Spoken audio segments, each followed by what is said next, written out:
really was good. I really believe in it. There's no way we can walk. There's no way he can do it. What? Exploded the dam.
storm that could abolish the little bird that kept so many warm.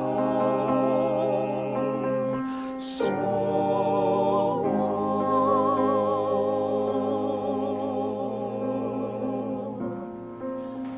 I've heard it in the chillest land and on the strangest sea, yet never in extremity it asked a crumb of me.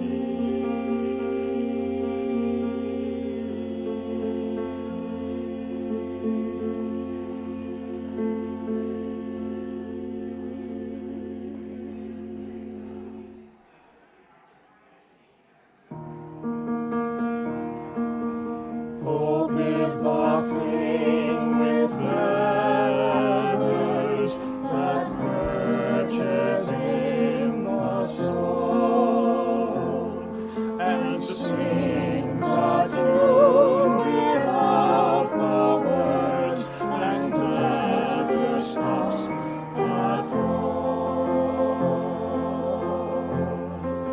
As sweet as in the green is earth, and so must be the storm that could abolish the little bird that kept so many warm.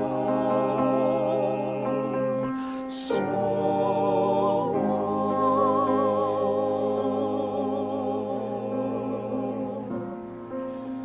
I've heard it in the chillest land and on the strangest sea, yet never in extremity it asked a crumb of me.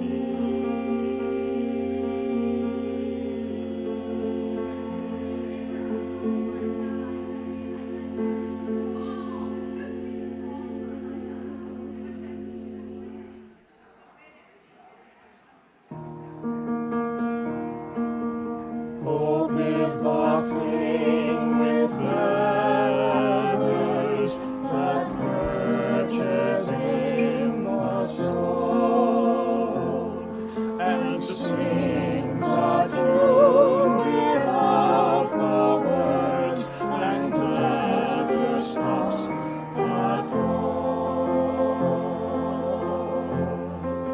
As sweet as in the green is earth, and so must be the storm that could abolish the little bird that kept so many warm.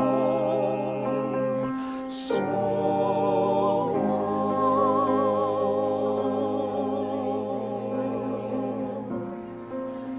I've heard it in the chillest land and on the strangest sea, yet never in extremity it asked a crumb.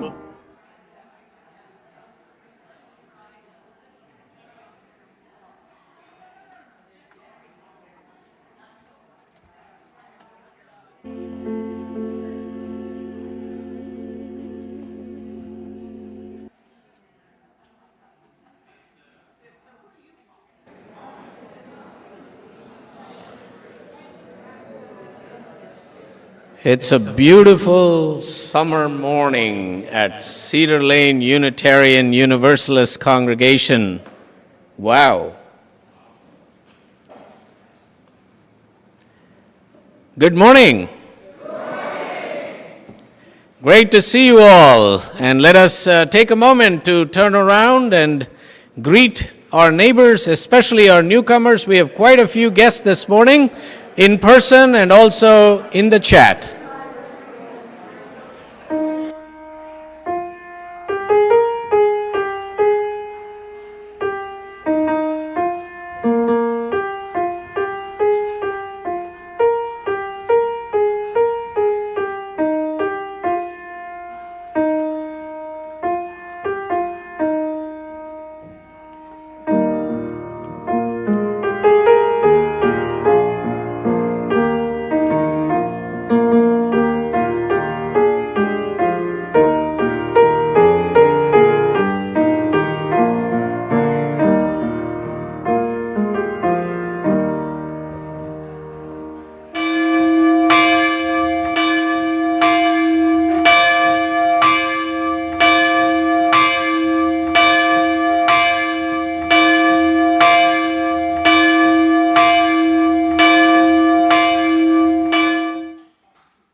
All right. Thank you, Jasmine. What a great way to begin. Whew.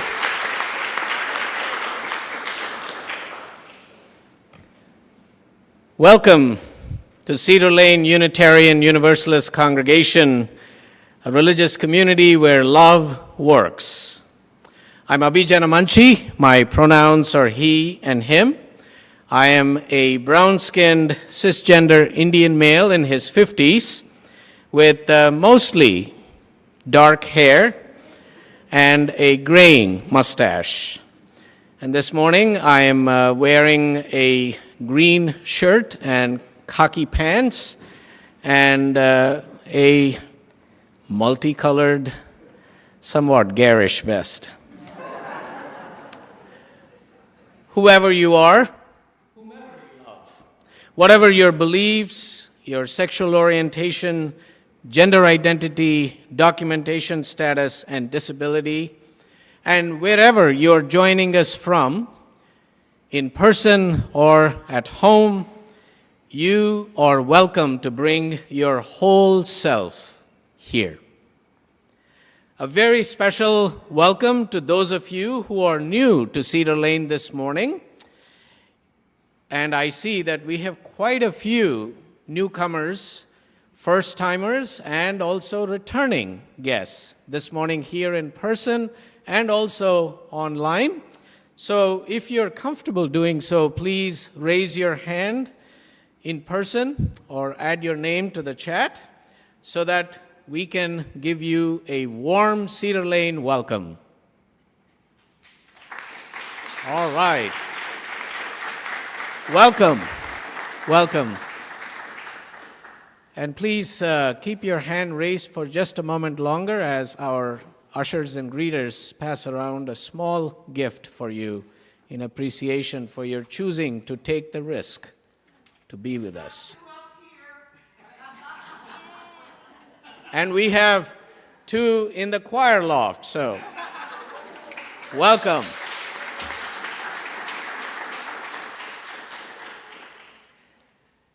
I also would like to extend a warm Cedar Lane welcome to my colleague, Chaplain Anthony Jenkins, who is our guest speaker this morning. Yes.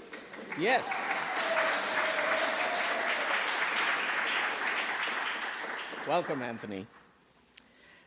U.S. Air Force Chaplain Captain Anthony Jenkins currently serves the 11th Wing located at Joint Base Anacostia-Bolling in Washington, D.C. Previously, he served for 10 years in the U.S. Army, 5 years in Army bands, and 5 years in the Army Chaplain Corps. He is a native of Washington, D.C., and has also called Pennsylvania, Virginia, and upstate New York and southern Maryland his home. He holds a bachelor's in music performance from Morgan State and a Masters of Divinity from our alumnus, Meadville Lombard Theological School. Anthony was ordained. This is all in the family. We always contrive to welcome folks from Meadville Lombard.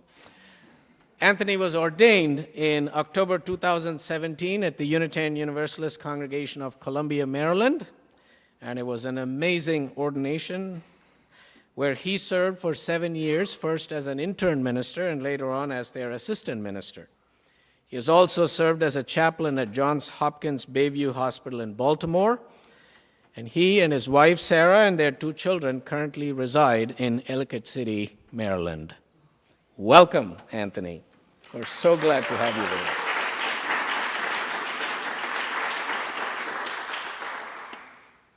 And to our guests, you are welcome to complete the newcomer form that is being linked in the chat. Also, we will have that available here. You're invited to join us for some coffee, tea, fellowship in the library after the service, and I will also be there if some of you would like to hang around and get to know more about Unitarian Universalism and Cedar Lane and all this wonderful construction that's going on. Be happy to fill you in. And our weekly e-newsletter is also a great way to stay connected and updated about the many happenings at Cedar Lane. And you can sign up through the link on our website's homepage, cedarlane.org.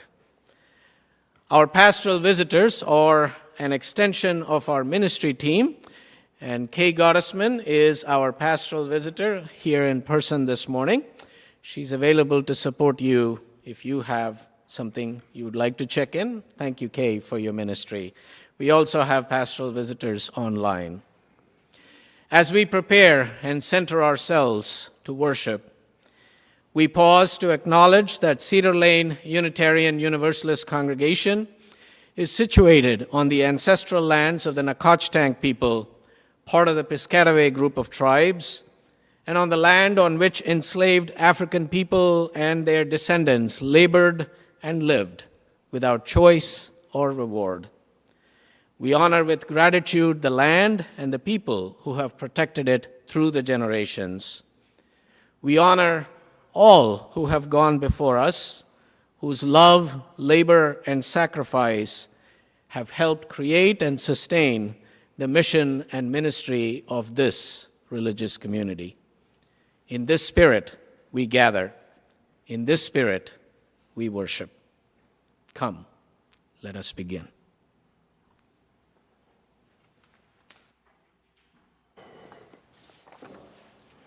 Thank you, Reverend Avi.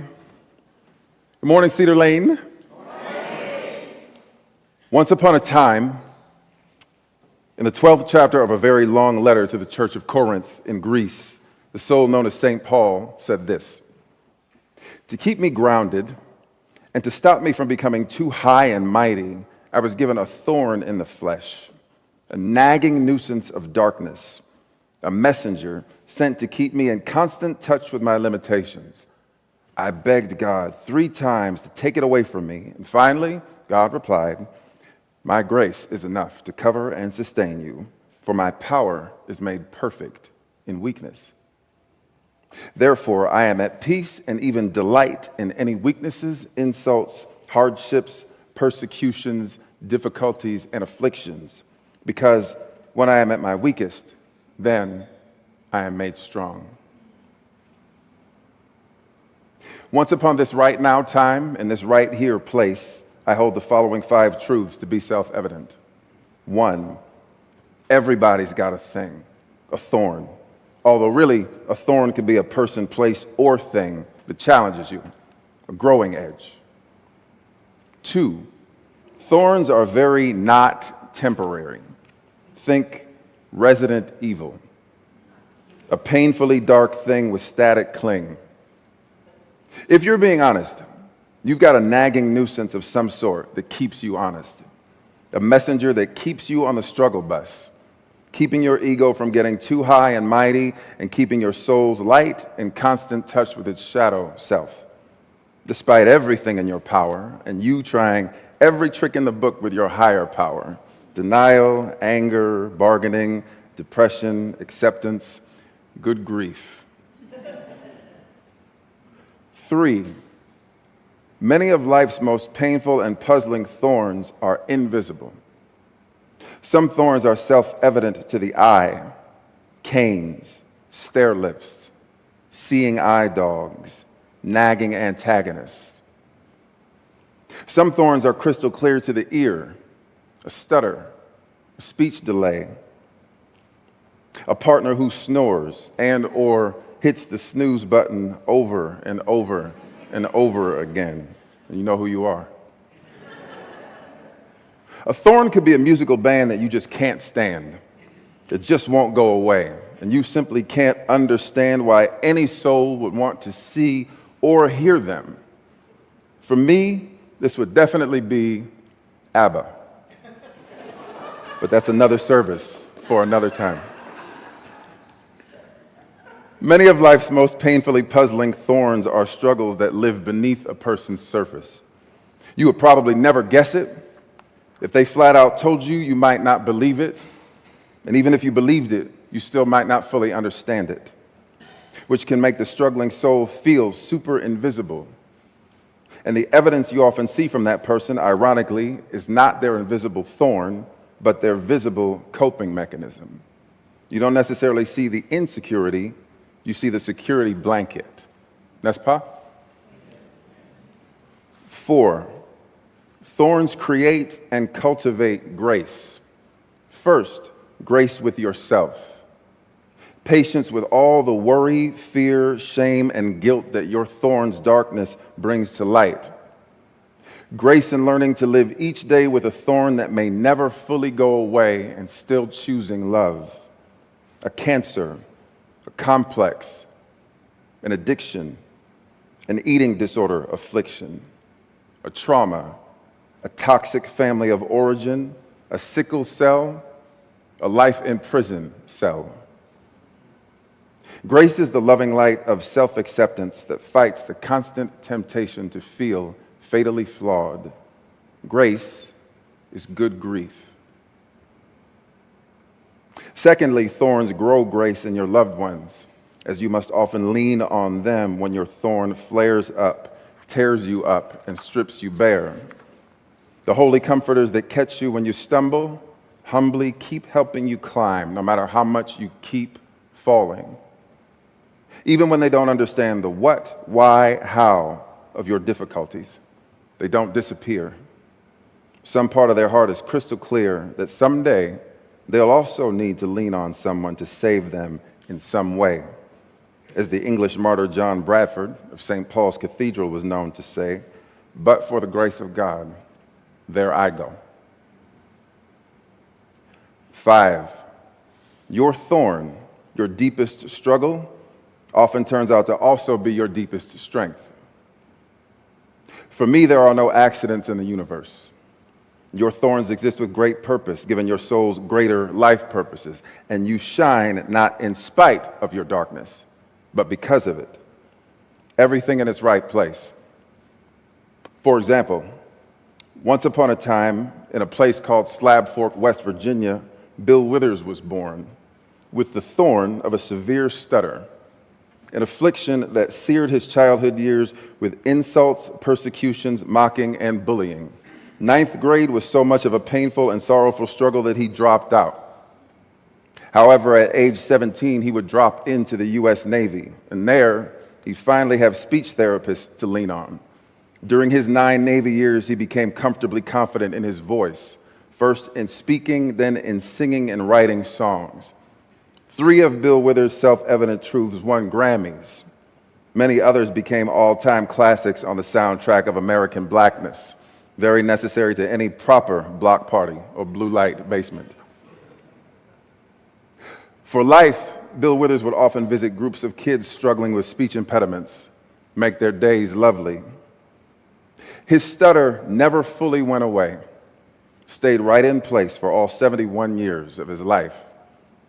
I would say the struggle for which others gave Bill Withers the most grief, his perceived limitation, became the strength through which he gave the world the most grace, rising not in spite of his voice, but because of it.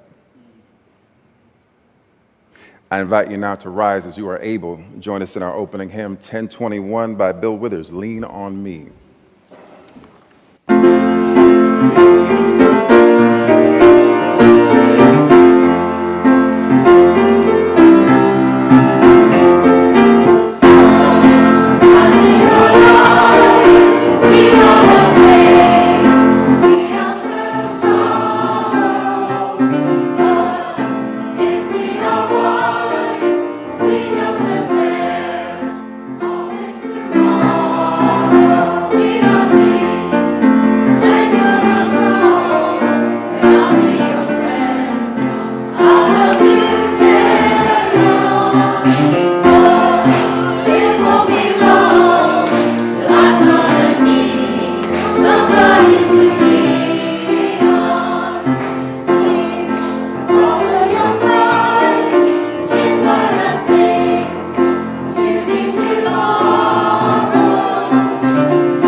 I was wondering what's going on. Well, good morning, everyone. How are you all doing today? My name is Rajendran. I'm the worship associate for today's service. My pronouns are he and him. I am a 50-ish Indian male, balding, with a French beard. I'm wearing gray pants and gray shirt. Nice to meet you all today. Now I would like to invite Tammy Schultz to do the chalice lighting.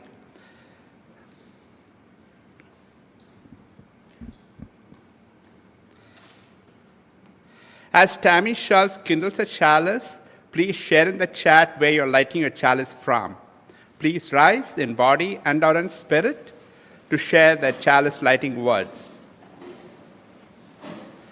Sometimes our strengths become our greatest weaknesses, and sometimes our weaknesses become our greatest strengths. Allowing our vulnerability shows our authenticity. It shapes character and gives us the virtue of being a true self. May the flaming chalice, symbol of a gathered community and faith, remind us the strength that we possess individually, collectively, as a community to lean into and rely upon on life's journey together. Thank you.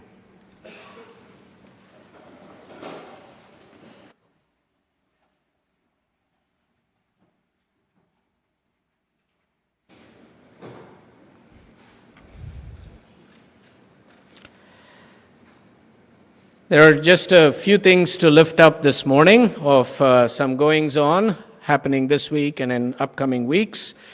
Our Beginning and Belonging, which is an introductory class to Unitarian Universalism, co-led by Reverends Nancy McDonald Ladd, David Miller, and myself, will be happening next Sunday, August 20th and August 27th from 2 to 3:30 p.m. on Zoom.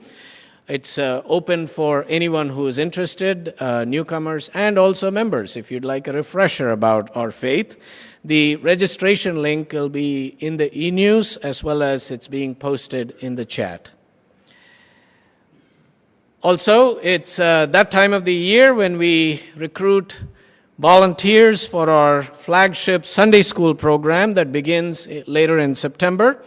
We have 8 classes this year from nursery to high school, and with over 100 children and youth who are participating last year, and we expect more, we need at least 32 volunteers to keep our children and youth engaged and learning. And so right now, we have about 15. So we're halfway there of the 32 volunteers needed.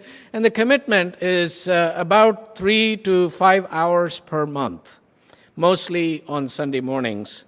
So if you're interested and if you feel called to give of your time and energy working with our children and youth, please reach out to Reverend Dana Edwards and let her know if you'd like to volunteer, especially on the first and third Sundays or the second and the fourth Sundays. So it's all really nicely laid out. So I hope you will consider this commitment.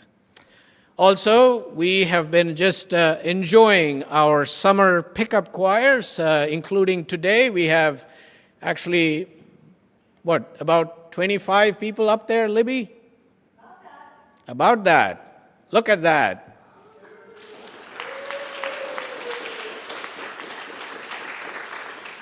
And they have been making such good music together, and there will be another opportunity for a family pickup choir on August 27th. So if you're interested, again, you just have to show up on Sunday morning and rehearse and then sing during the service. So if you're interested, please speak to Libby Weeble, our music director, after the service. And also our Soul Circles program, our small group ministry groups, is now open for registration for new people as well as ongoing members who have been participating. We have many groups, including we're going to be starting a daytime Zoom group on Thursdays for people who both can meet during the day as well as those of our members who now live outside the DMV region to be able to participate. There's going to be a gathering for small group ministry participants on August 26th. Please check the e-news for more information. And last but not least, stay tuned for some information that's going to be shared with you in the next week or so as an e-blast and in our e-news for some hard hat tours to just really look at all the amazing things that are happening with our construction. And there will be an opportunity for you to sign up and go through these tours. We'll have 2 of them on August 19th and the 26th, Saturdays. So please look out for the updates in the e-news. And now, let us move into the space of naming and sharing the joys and sorrows of this community and beyond.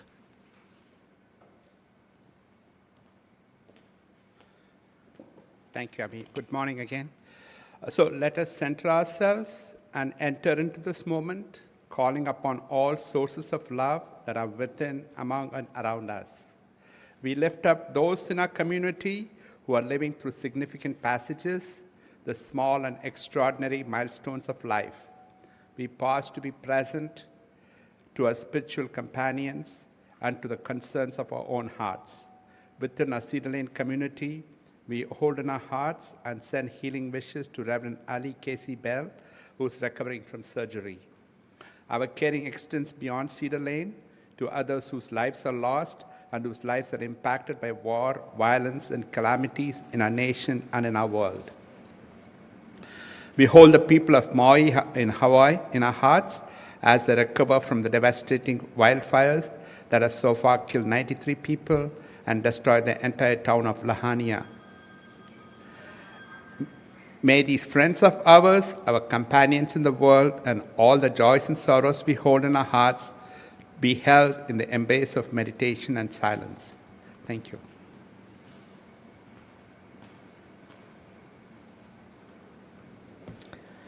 Let us center ourselves for a time, bringing our mind, body, and spirit into this space made sacred by our presence and the presence of the holy, in which we live, move, breathe, and have our being.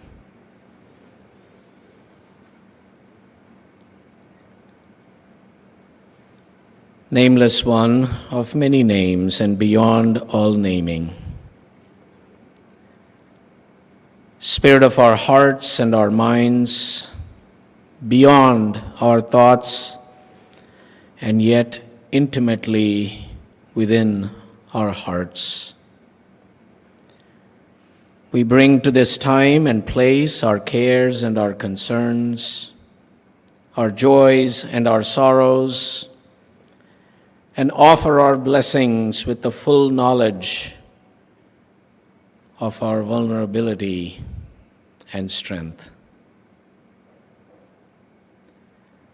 O God of our innermost hearts,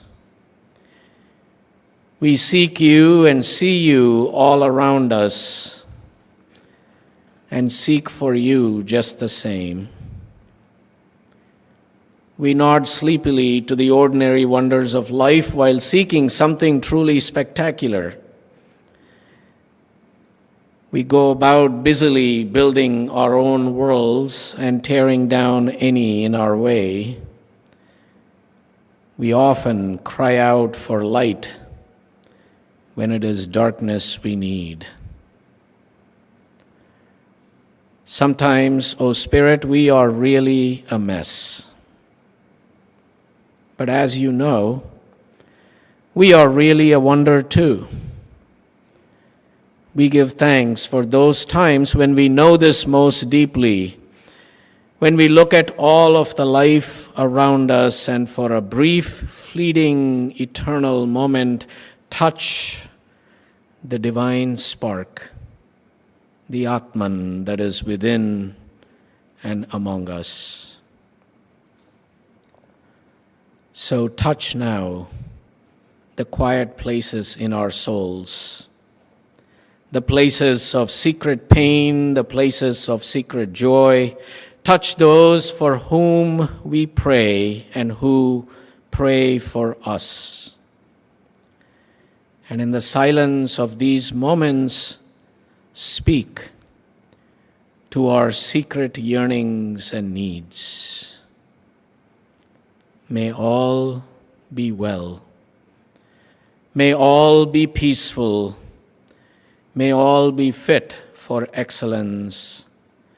May all be whole. May no one suffer. May there be peace, peace, only peace. Sarvesham swastir bhavatu. Sarvesham shantir bhavatu. Sarvesham purnam bhavatu. Sarvesham mangalam bhavatu. Sarve santu sukhinah. Sarve santu niramayah. Sarve bhadrani pashyantu. Ma kaschid dukkha bhag bhavet. Om Shanti Shanti Shanti. Om Shanti Shanti Shanti. Om Shanti Shanti Shanti.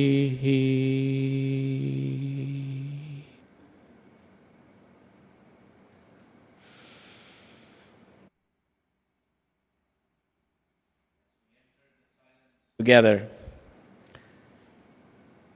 those mourning a loss or remembering the anniversary, the loss of a loved one, or holding a loved one in our hearts, are invited to rise in body and or in spirit, in person, or speak their names into the silence, or name them in the chat.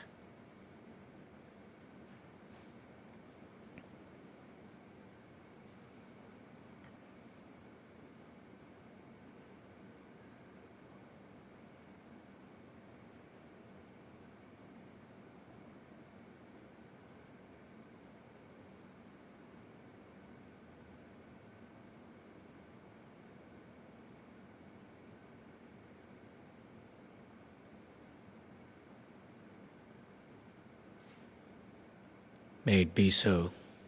Blessed be.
For August is Congregation Action Network, CAN, a collective of more than 70 faith communities in the DC metro region, bringing faithful resistance to bear in the DMV region to end detention, deportation, profiling, and criminalization of immigrants, and demanding and upholding justice, equity, dignity, safety, and family unity. In the face of hate and discrimination, the network is committed to showing love, compassion, and hospitality to our neighbors. A primary focus for the network is deportation defense, pulling out all the stops to keep a neighbor facing deportation from being deported and providing sanctuary. Cedar Laners might remember that a few years ago we were a sanctuary congregation providing sanctuary for Doña Rosa Gutierrez and her family for almost 3 years. And this was done with the support and help of Congregation Action Network. So the work of the network includes advocacy, community organizing, fundraising, family support, media outreach, and communications. As the ushers come forward to give and receive the offering, I would like to say that you can give electronically, or you may share your gift in the offering plate, which is a hint for you to come forward, or mail your contribution to the congregation. However and whatever you choose to give, we are deeply grateful for your generosity and support. Our offering will now be gratefully given and received.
Once upon a time, in a place called Joplin, Missouri, Langston Hughes was born, climbing to take his rightful place as poet laureate of both the Harlem Renaissance and of the greater African American experience.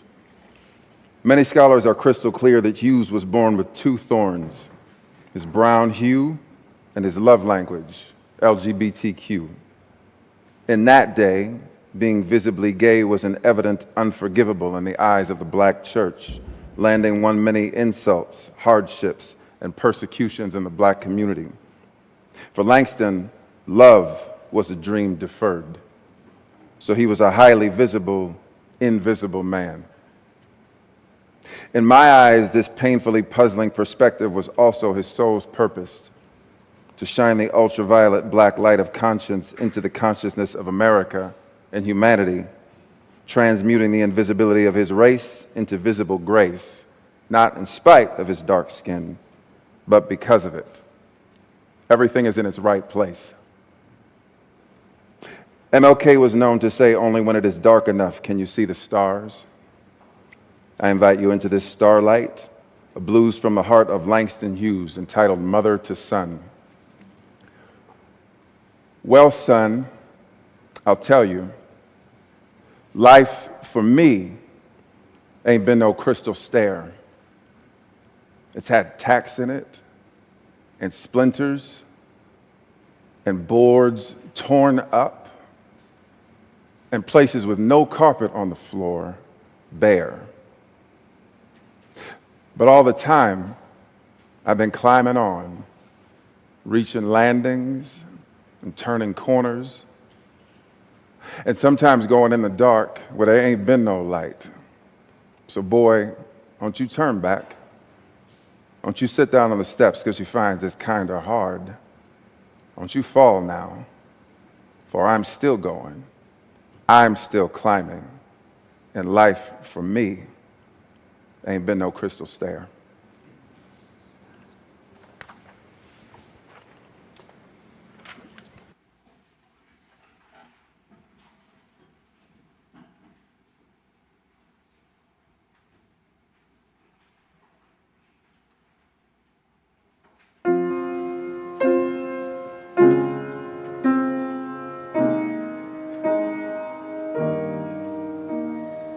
In the midst of pain,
Everybody all right so far?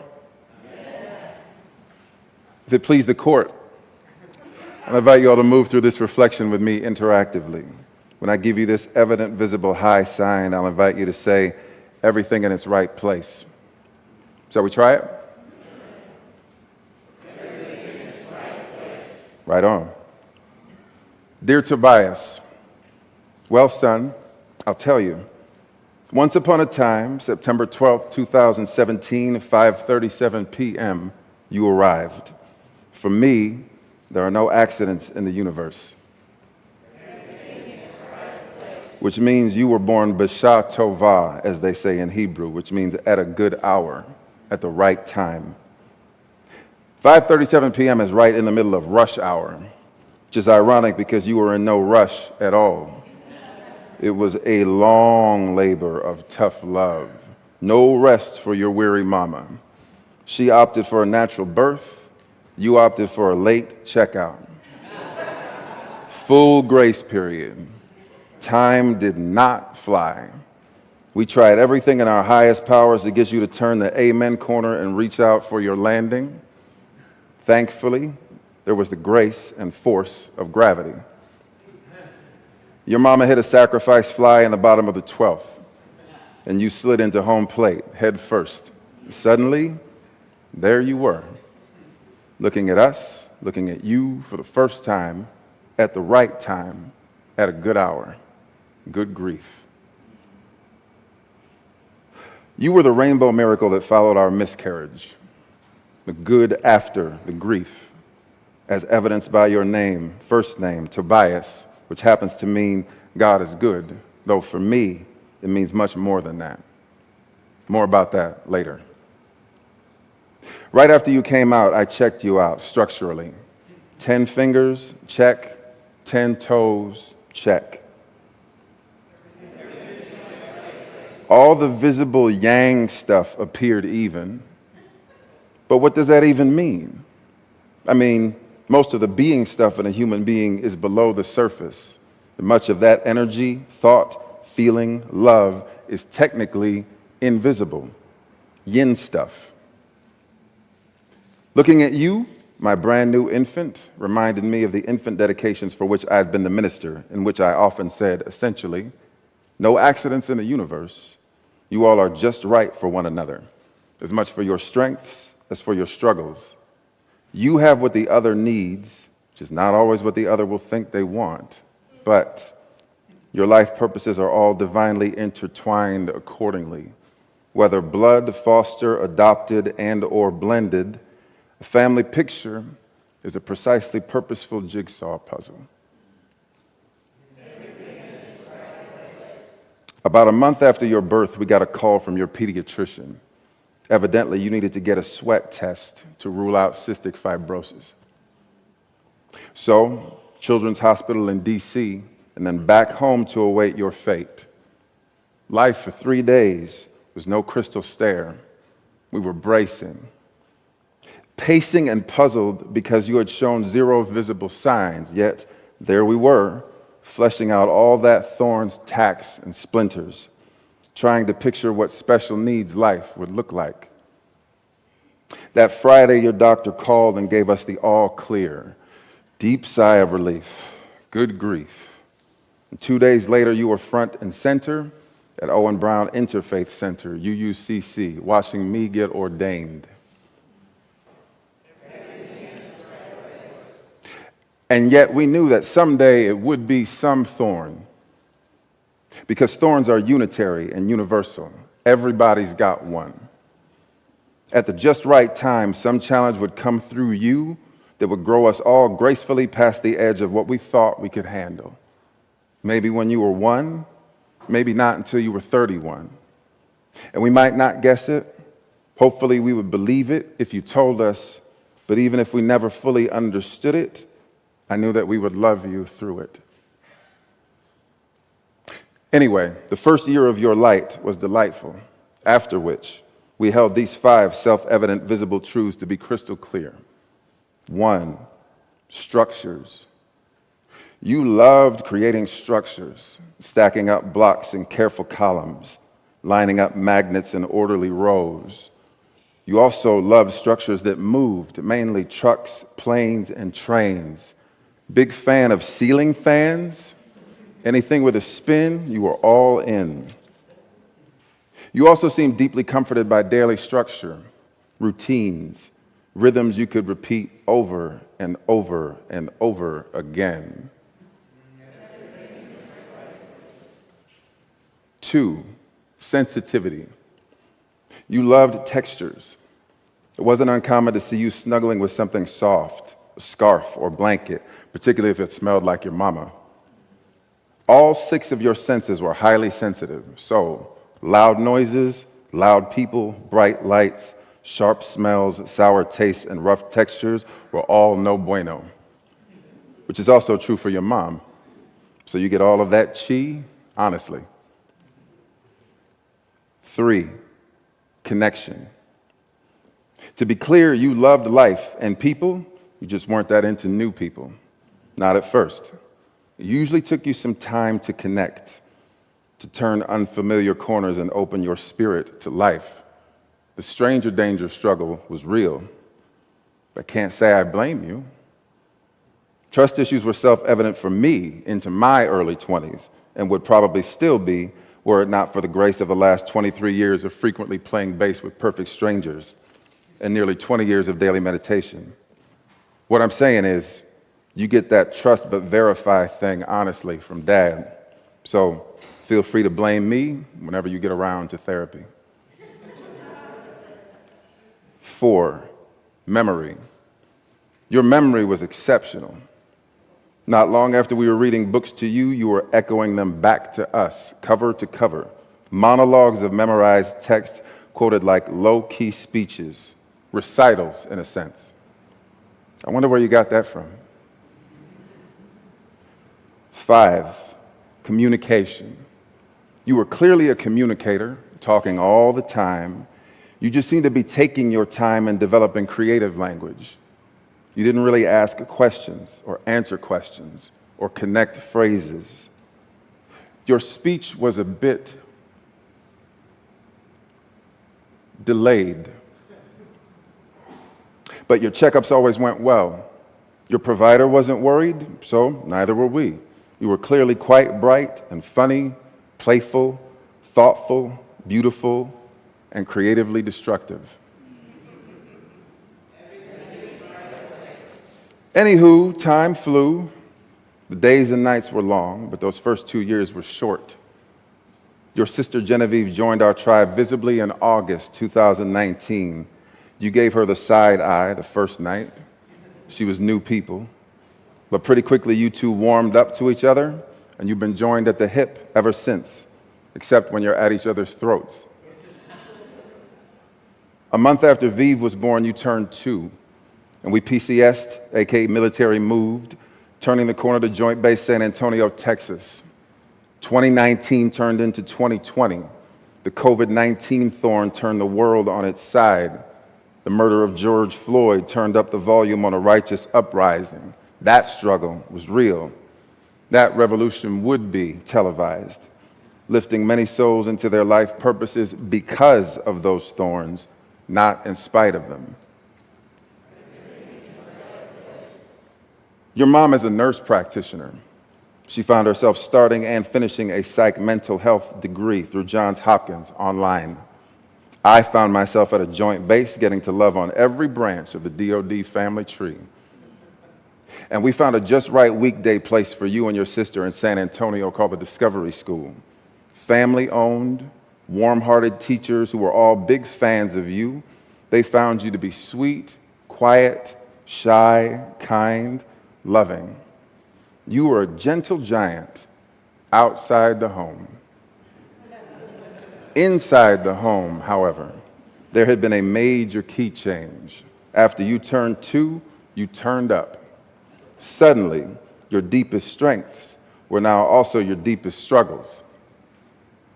You still loved structures, but now, if and when the blocks fell down, you had a meltdown, which also happened if plans changed unexpectedly, or if you felt rushed, or if one of your things was not in its right place.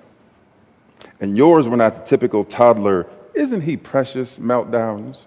They were "Precious Lord, take my hand" meltdowns. 0 to 60 super emo supernovas. You now seemed extremely sensitive to everything: light, sound, textures. The same appliances that used to soothe you, i.e. blenders, vacuum cleaners, now had you covering your ears in tears, screaming, "Loud noise!" The irony being that the loudest noise on the block was usually you screaming. Brushing your hair and cutting your nails were now epic battles, and all the books you used to love, you tore up, bare. Making connections became challenging for you, whether it was making eye contact or catching a ball. Connecting phrases of creative language was still an uphill climb for you, as was sitting still. Your memory was still quite good, except now it was too good. Any painful or puzzling sensory experience was locked away in your emotional memory, and you threw away the key. Accordingly, potty training was kind of a train wreck. First time you peed, a new strange and sensory feeling, you promptly fled the bathroom. Turning over that new leaf scared the living daylights out of you and me and probably all of our next door neighbors. Good grief. Technically, this was all your same yang light: structure, sensitivity, connection, memory, and communication, flipped yin side out. Growing us light years past the edge of what we thought we could handle. And there was also quite a bit of joy, fun, laughs, close encounters of the kindness kind, many moments where your heart warmed ours and others, and you were making many growthful strides, turning developmental corners, reaching milestones in your own time, singing, dancing, narrating everything.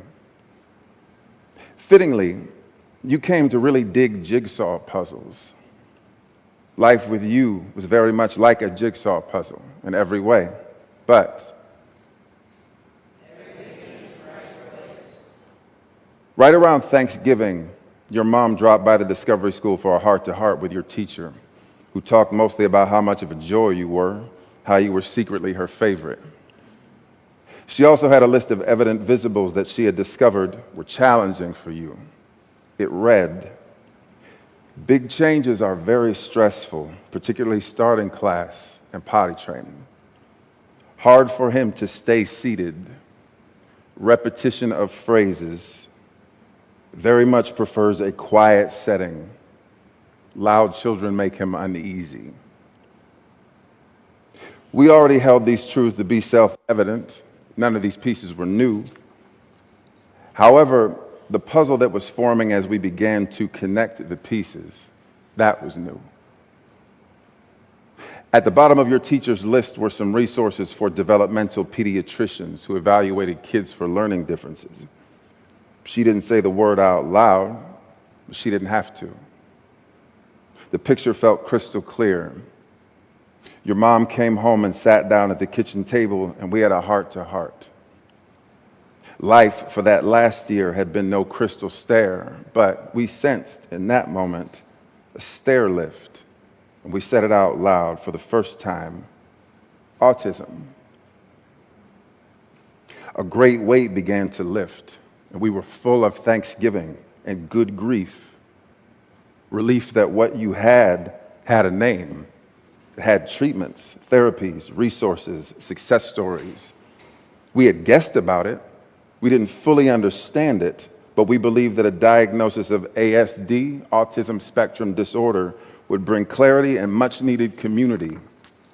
You having something, which was technically a disorder, was better than nothing. Strangely, the bad news felt like good news at a good hour, at the right time. Now we needed a medical provider other than your mother to see it, believe it, understand it, say it out loud, and write it down so that we could start getting you support. Getting an autism eval appointment, however, ain't no crystal stair. 6 to 12-month wait lists are typical. The first doctor we saw didn't see any of our truths as evidently visible. He was neither convinced nor concerned that you might be autistic, wasn't worried about a thing except your mom. He suggested that she needed to have more patience and grace with you. And it took all the grace in her, which is a lot, not to put him in his right place. In any case, we didn't take no for an answer. Mom advocated and administrated and waited and landed you an appointment at what would turn out to be a just right place in Austin. A team of warm-hearted caregivers who took their time and saw the whole picture clear as day. And on the summer solstice of 2021, the day with the most visible light, they said it out loud and wrote it down. ASD, mild autism. And suddenly you had holy comforters to lean on, speech therapists to help you with connection and communication, occupational therapists to help you with sensitivity and movement. And while you were learning, your mom and I were immersed in autism books and docs, learning all we could. The more we read, the more we understood, the more it all made sense. The more we could see all the signs in the rear view mirror, missed largely because you were so high functioning. You had worked your way around your thorn till you couldn't anymore. And now, you don't have to. And now, we hold these 5 self-evident truths to be crystal clear. 5, your thorn, your deepest struggle, often turns out to also be your deepest strength. Son, I'll tell you, once upon a time, September 1984, my parents took me to see the movie Ghostbusters for my 6th birthday. During the scene when Sigourney Weaver's eyes turned green, I bolted out of the theater. Exactly like you bolted out of the bathroom.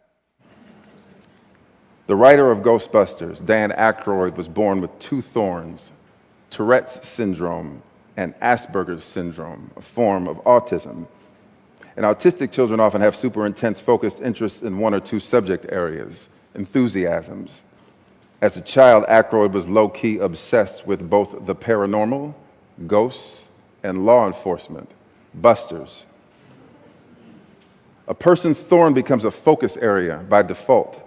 They spend a lot of time becoming intimately familiar with its tacks and splinters, so they often become a low-key expert on their thorn, educating, then advocating, first because they have to, but then they find they want to. Maybe they go back to school to learn how to care for other souls with their thorn, and that becomes one of their life purposes. Perhaps the super struggle was the superpower the whole time. 4, thorns create and cultivate grace. One of the most gentle, grace-filled human beings I've ever known lived with the very not temporary thorn of cancer. His name was James.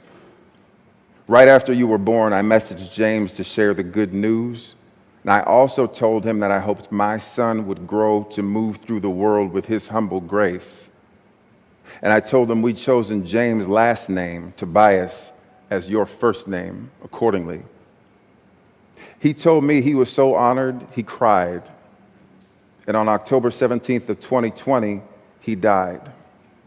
B'Shah Tova, at a good hour. For me, it was good grief, mostly relief that James was free from suffering, sadness for his wife. Cancer had expanded her already saintly grace exponentially. And yet, I think it was James living in the shadow of death for so many years that moved him to bring such graceful light to life. I feel sure James is standing by your side from the other side, but he was a librarian by trade, so he probably doesn't appreciate all the ripped up books. 3, many of life's most painful and puzzling thorns are invisible. Your thorn, autism, is an evident invisible. People see a child on the spectrum screaming under a desk, repeating phrases, isolating. They see the coping mechanisms. They see the way that soul with autism keeps themselves emotionally regulated when they are being overwhelmed by the world. But the world doesn't see the insecurity. They see the security blanket. For the record, we see all of you. Autism is just one part of your mosaic, and the whole of you is much greater than the sum of all your visible and invisible parts. Laughter is one large part of your sister's mosaic. She finds humor in everything, which is her superpower, but she finds humor in everything, which is sometimes mom and dad's painful super struggle with her. Depth is a large part of mom and dad's mosaic. We bring it to everything, which is our superpower, but we bring it to everything, which can sometimes be other people's painful super struggle with us. If you think about it, this is true for everyone. The person who is stubborn and rigid is probably also steadfast and loyal. The person with a great imagination is probably a really good storyteller, but might also be a really good liar. Once upon a time, 1997, Tom York of Radiohead was experiencing 2 painfully puzzling invisible thorns, depression and songwriter's block. He sat down to his grand piano and wrote a musical meditation that was like medication for him and later for many listeners, crafted in spite of his darkness, not in spite of his darkness, but because of it. A piece entitled, No Pain, No Gain, n'est-ce pas? 2, thorns are very not temporary. If we're being honest, your autism thorn will probably never fully go away, and that's okay. Neither will we. 1, everybody's got a thing, a thorn. Truth be told, 1 in 36 souls have your thorn. No 2 people with autism have exactly the same thorn, though. It's a spectrum, a rainbow of potential possibilities.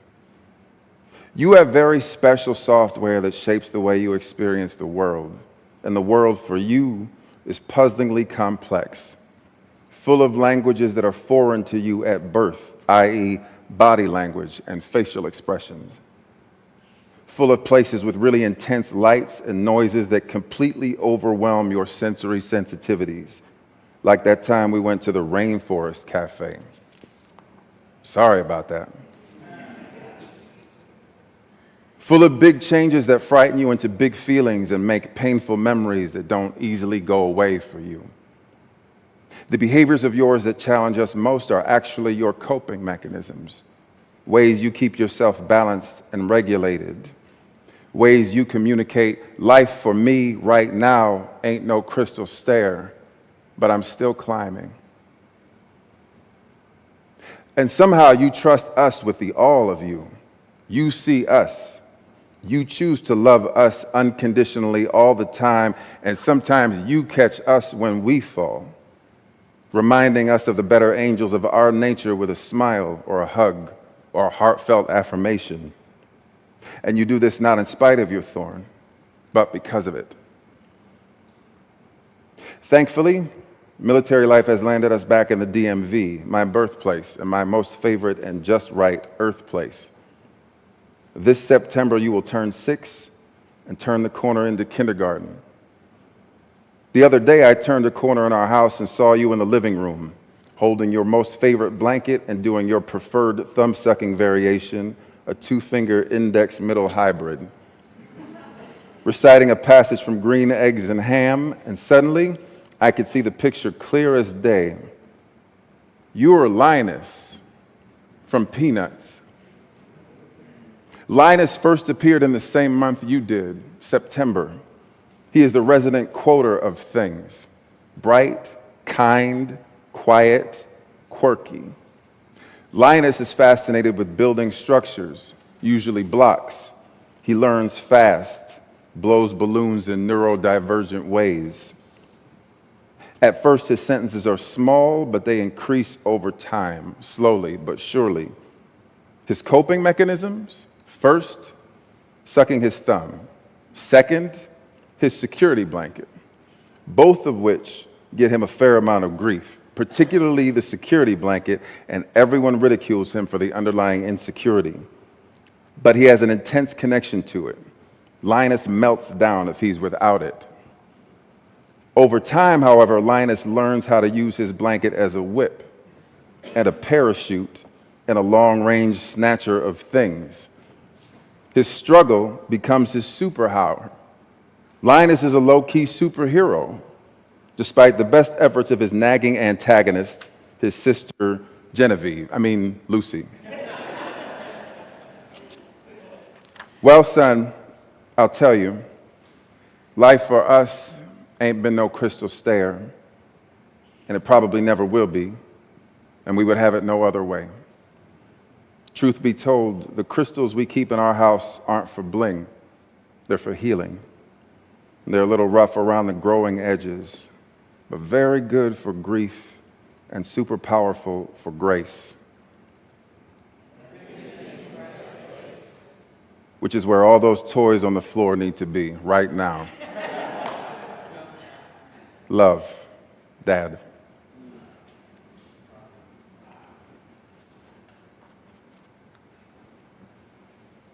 Blessed be.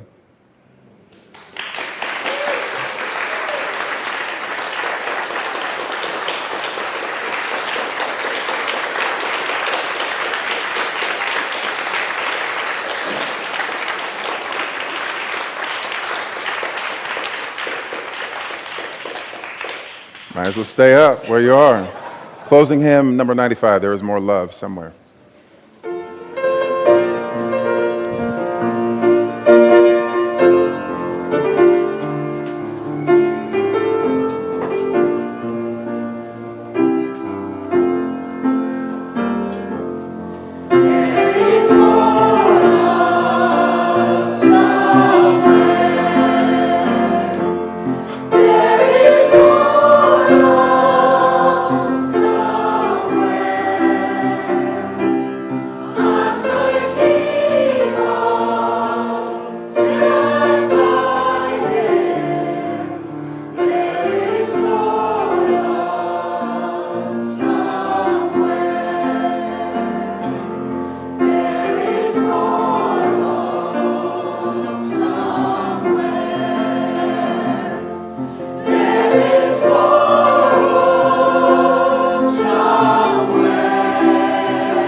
Our benediction is from Jenny Watson. Just because you can't see it doesn't mean it isn't real. You need to know that your struggle is a real one. Remember that not all things are visible and provable. Love, faith, pain, anxiety, depression, compassion, these aren't always quantifiable. They aren't always measurable. They are often invisible, but they are real, and so are you. You won't always see the wonderful ways in which you shift the world. They may be invisible to you, but I promise you, they are real. Blessed be.